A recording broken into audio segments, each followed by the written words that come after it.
To my Xbox boys, we've got some news. Jesus Christ retires from Xbox. No, but some people look at Phyllis Christ. Seriously, Phil Spencer retires from Xbox as Microsoft AI executive takes over. Article here by Paul Tassi. There's an earthquake unfolding in Microsoft's gaming division as we speak, with the complete restructuring at the top of Xbox. What we know so far, Microsoft Gaming CEO Phil Spencer is retiring effective Monday. Xbox President Sarah Bond will not replace him and is resigning. Xbox Game Studios head Matt Booty has been promoted to Chief Content Officer. The new CEO of Microsoft Gaming is Asha Sharma, who is the current president of Microsoft's Core AI and just joined the company in 2024. Booty will report to her.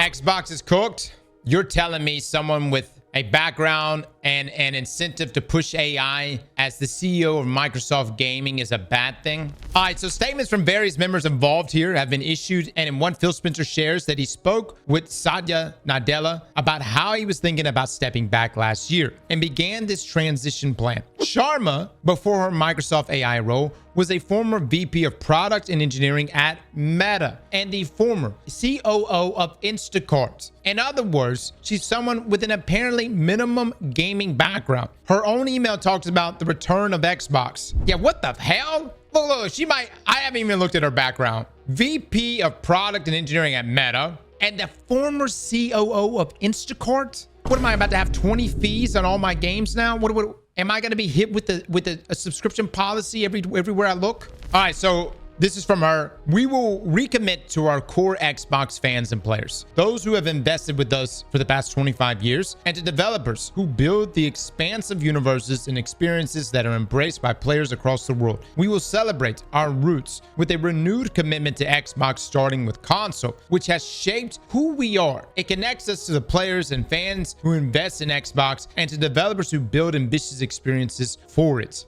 Gaming now lives across devices, not within the limits of any single piece of hardware. As we expand across PC, mobile, and cloud, Xbox should feel seamless, instant, and worthy of the communities we serve. We will break down barriers so developers can build once and reach players everywhere without compromise. Isn't this what they were already saying they were doing? Here's the thing, man. Xbox wants to be, you know, the go-to platform across all devices. Well, you can't do that. You know, I mean, you could try, but Steam is big dog on PC. Just to be clear. Then you have other consoles. Is this just a fancy way of saying, hey, Xbox Game Pass is going up 30% next year? They're going to have Xbox Game Pass with ads. Stop it. Stop. Stop right now. Fellas, I don't care how bad it gets. If we ever reach a point where you can play the most recent game for 30 minutes after watching 15 minutes of ads, stop. Can you imagine being in the middle of a game? Imagine being in the middle of playing Skyrim and your game pauses and it goes, here's your 2 minutes of ads. Oh my God, dude.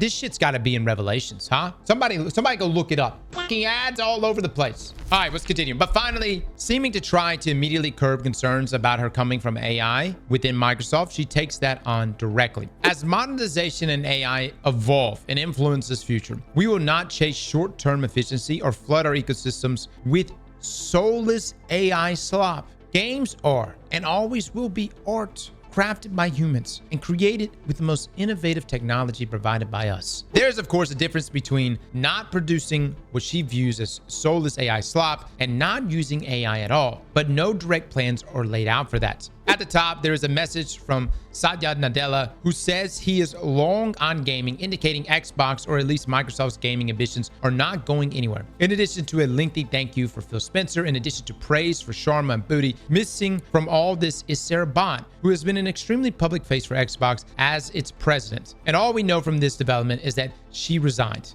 Expect more information about what to emerge over time, it would seem. Honestly, you know who I want to hear thoughts about this from? Lore.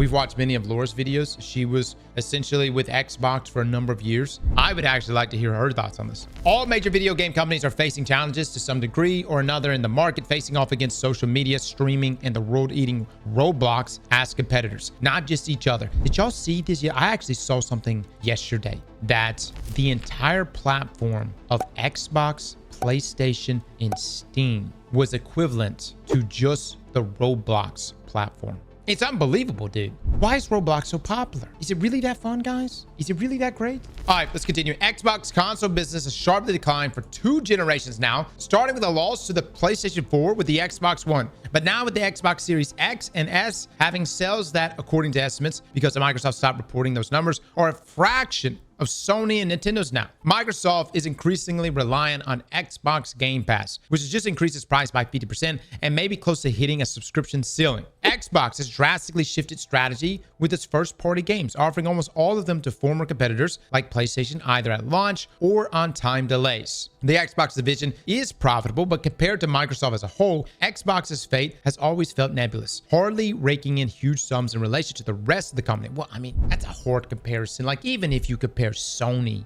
or PlayStation, you know, even compared just Sony, the entirety of Sony to Microsoft, dude, Microsoft completely dwarfs Sony. Market cap wise, completely dwarfs it, dude. I get where Paul is coming from. I just feel like, you know, that comparison is just such a difficult one, man, because they, you know, Microsoft just makes so much money with everything else. This at least seems like a necessary shakeup that suggests Microsoft is not giving up on the brand and could in fact be doubling down. What immediate changes this produces or announcements that will accompany this are unclear. Microsoft has a big release this coming year in the form of the long gestated Fable. Honestly, I'm pretty hyped about Fable, boys. It's looking kind of good.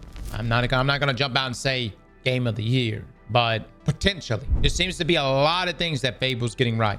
Its hardware prices have skyrocketed in the wake of memory costs and shortages to the point where it now offers an $800 console, and it may be time to preview what they have promised is coming next, as it maintains it is staying in the hardware game. Sharma is an extremely unexpected choice over Bond, but the brand retains gaming DNA with Booty promoted. This may be just what Xbox needs, or it may show its problems runs much deeper than its now departed management. Boys, how we feel? We're saying goodbye to Phil, man. I mean, Phil's been here for forever. I feel like gaming companies should be run by gamers. Well, it tends to not work out that way. So look at Pete. Pete, who was the CEO of Bungie. What his background? His background was Microsoft, actually.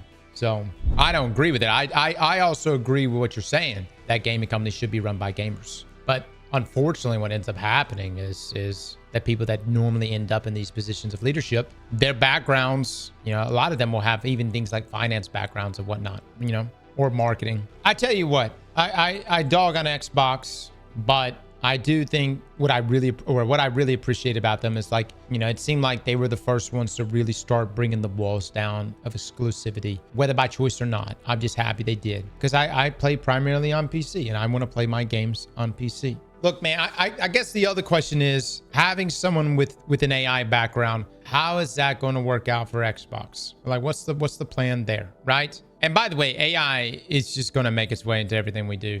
It really is. It already is. It really already is. But in every developer's toolbox, AI is going to be there. I wouldn't be surprised one day if there's going to be a version of Claude Code made just for game developers, and all it does is just going to just cook up assets and you know, hopefully it doesn't replace developers, but it enhances them, you know, and allows them to make better games. I hope that's what happens. I'm probably being a bit too, you know, I'm naive about that thought, but you know, I gotta hope for something. My thing with it is, like, my programmers out there, does AI give you a leg up? Does it allow you to work more efficiently? Like, because you got vibe coders that know nothing about programming, right? Vibe coding their way through. Do you feel like AI in your hands turns you into a beast?